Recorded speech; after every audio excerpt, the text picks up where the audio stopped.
Today we're driving a 2025 Ford Bronco.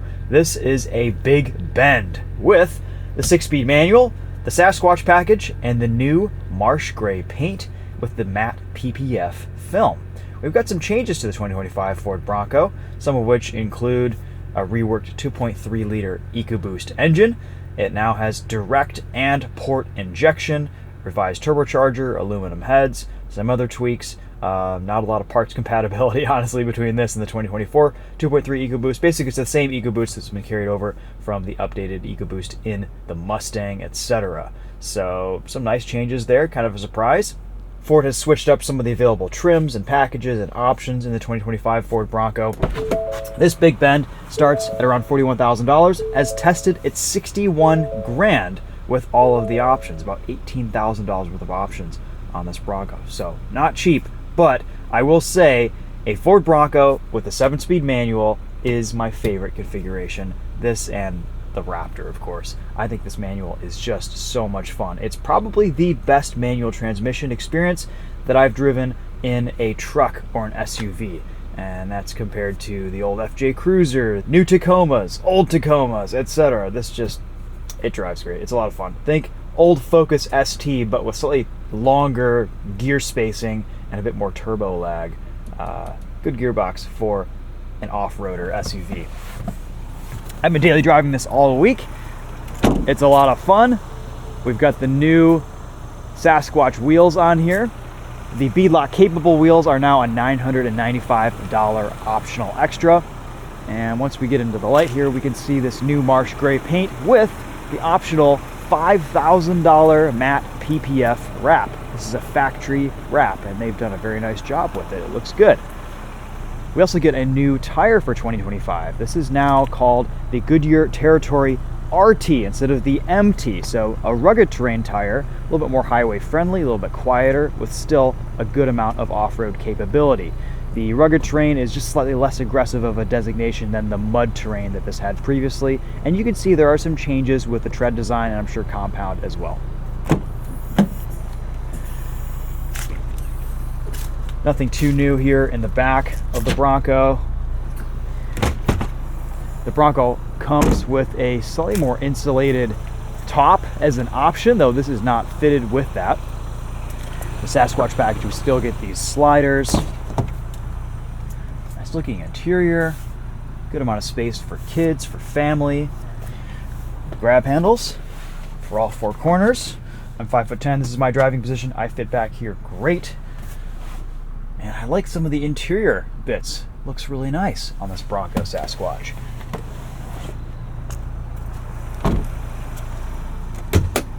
Let's pop the hood here. Take a look at this 2.3 liter EcoBoost.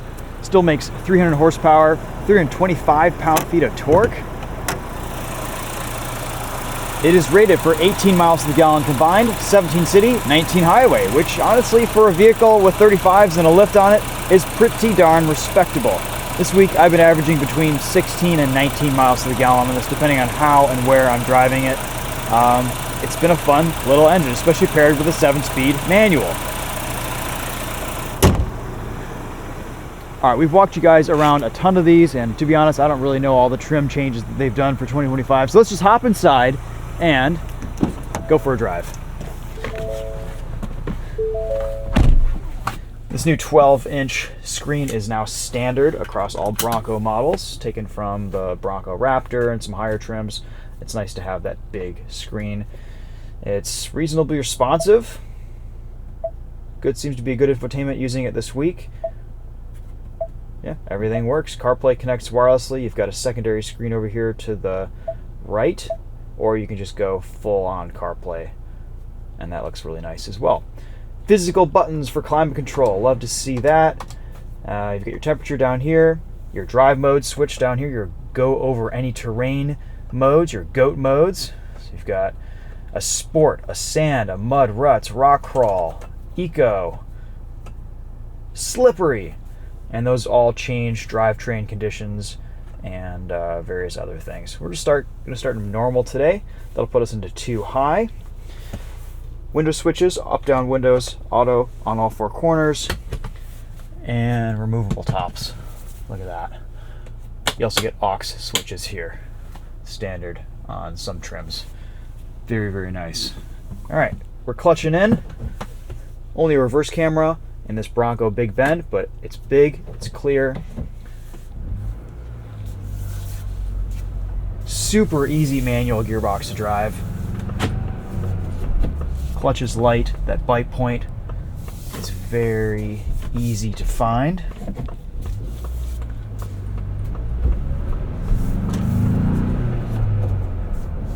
And it helps to rev this engine out just a little bit between gears because that gear spacing is pretty long.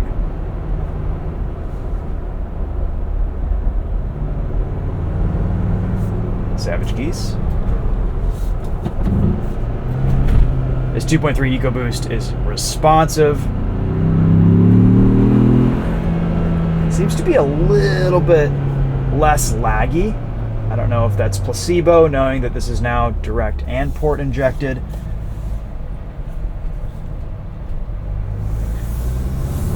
But it seems to come on boost, especially at lower revs, a lot quicker. It feels great. It doesn't feel as sluggish as it used to. It's more responsive, it's more torquey.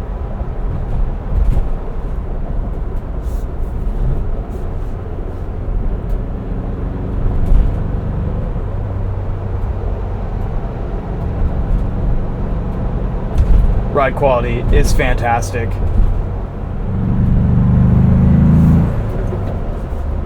Brakes feel nice and strong.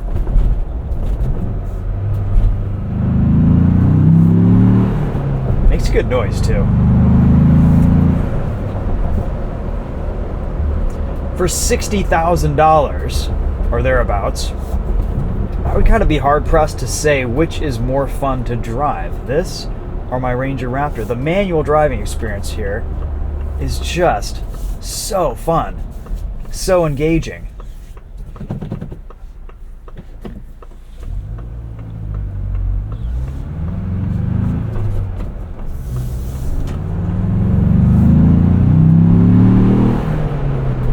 It's one of the few new cars with a good manual transmission. There's no rev hang. Shift action feels nice. We'll go into sport mode here. That'll put us into 4 auto.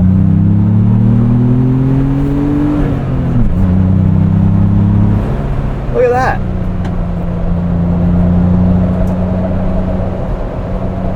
Nice and flat around a corner. Pretty good mechanical grip from these Goodyears. That's a big improvement.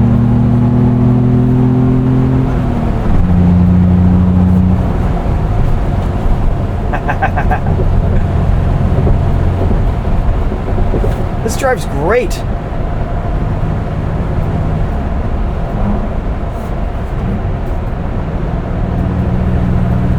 "70 miles an hour, you're sitting at 2,000 RPM. And I like the gauges too. This little refresh with the Bronco feels nice. I mean, I feel like, yes, this is the Big Bend package. You're not getting a ton of features. You're getting some stuff though. Heated seats, that's nice. I don't think we have a heated steering wheel, but the steering wheel's nice, leather.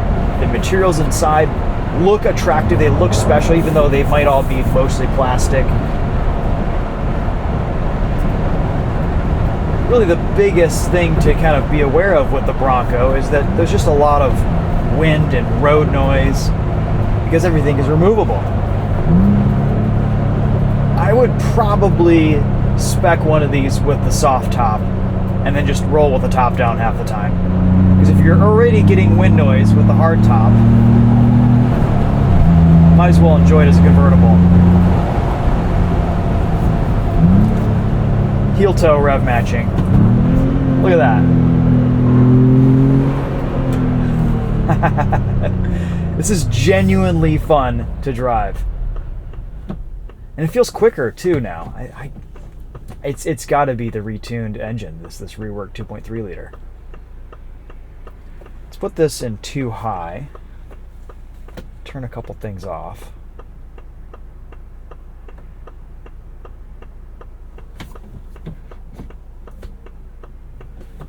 course, this has the crawler gear. So you pull up, go down, and that'll give you a very short before first gear crawler ratio. Good for off-roading, good for idling through the pickup line. But technically that makes this a 7-speed manual, even though it only has 6 numbers on there.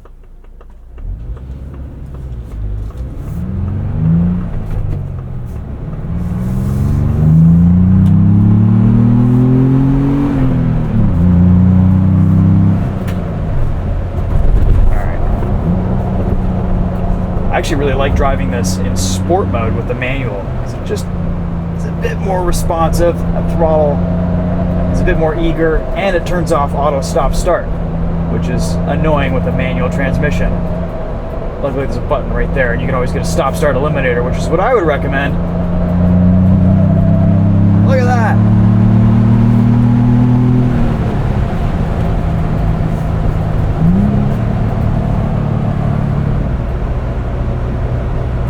No adaptive cruise control with the manual gearbox, though we do get lane keeping on, and that does not automatically enable when you turn on cruise control.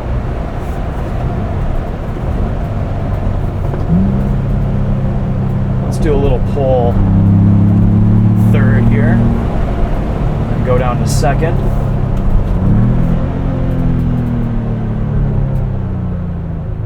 All right, getting into it. 2,500 RPM.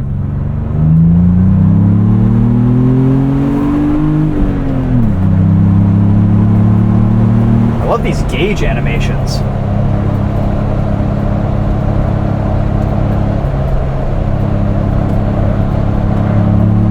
I've said it in videos before, this Bronco with a manual is as fun to drive as some sports cars. It's just so good. So much more engaging and lively and dynamically tuned than any Jeep I've ever driven. Aside from the road and wind noise, it really is just a fantastic driver's vehicle. And I love the manual. 10-speed autos in these are quite good too. They've finally figured out how to tune a 10-speed in recent years. The only strange thing with the 7-speed is that the gear spacing is just really wide. So if you're normally cruising around in third or fourth on a street that goes 35 miles an hour, 45 miles an hour, and this you're in second or third, you're kind of just a gear down. Basically, the way I can summarize it is that for every 10 miles an hour you're driving, that should be your gear. So if you're going 50, you could pretty safely be in 5th. If you're going 40, be in 4th. If you're going 30, 3rd gear is your gear, at least in this Bronco. And I wouldn't put it into 6th gear below 60 miles an hour.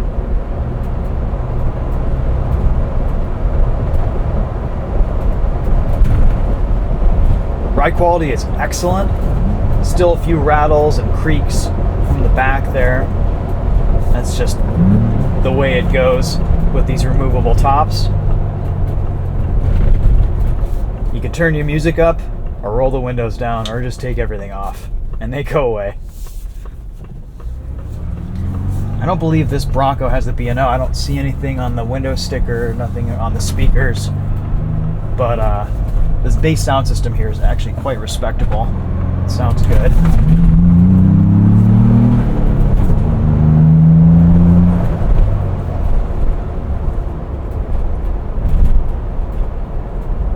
I just can't stress how good this manual transmission is. I have dreamed, fantasized, wanted an SUV with a manual that is just as good as this forever. It hasn't really existed.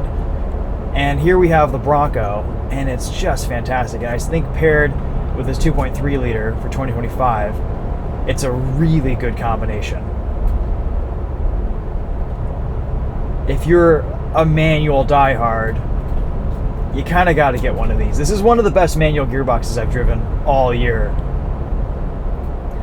I would happily daily drive one of these if I didn't have my Ranger Raptor and all the other cars that I have with a manual gearbox. But if I just had to choose one car to do family duty, off-roading, fun driving, this would be at the very top of the list. And of course, we can't forget about the off-road capability here. These Broncos are just so good. The approach angles, the departure angles on 35-inch tires. There's just so much that you can do with these in stock form. You don't really need to improve upon them much at all.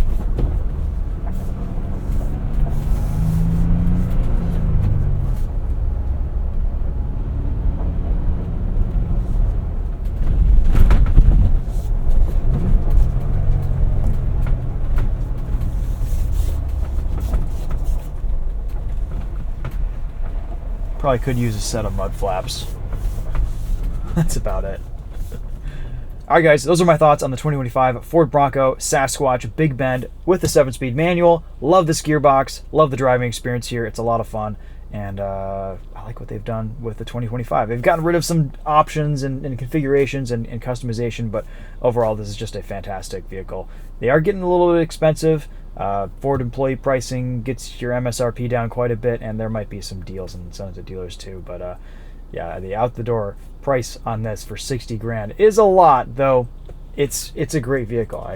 I think this is probably in some ways a little bit more fun to drive than my Ranger Raptor, just because of that manual driving experience. There isn't as much performance here. There isn't as much, maybe it's not as dynamically exciting around corners. You can't slide it around, but it's still pretty darn good. The suspension tuning here is impressive, and these new Goodyear Rugged Terrain tires have a lot of grip.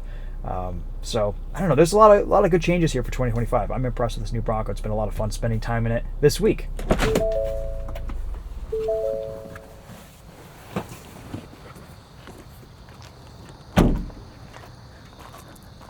The Marsh Gray looks good as well.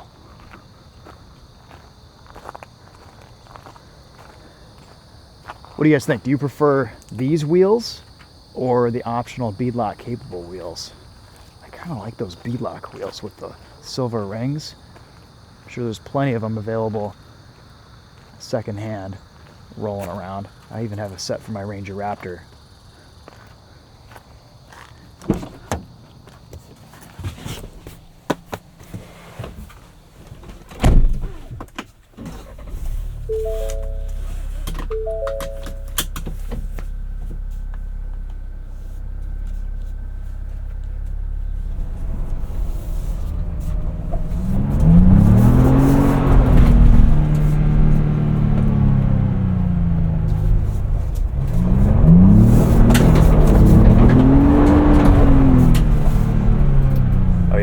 Lock the rear diff.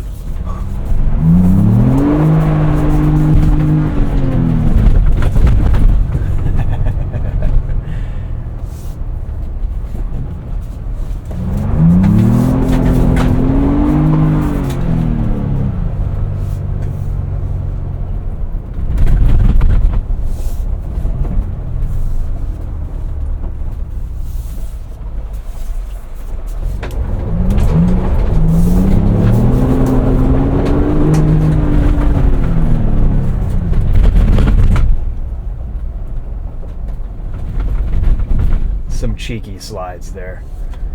I love that. No one lets you lock the rear diff in too high in rear-wheel drive mode. I love that.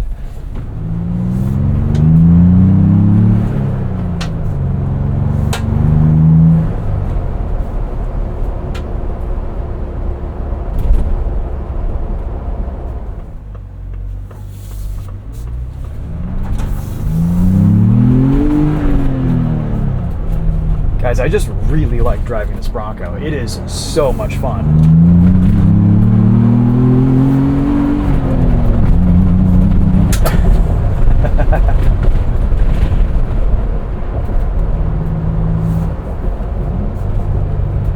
And a downshift there.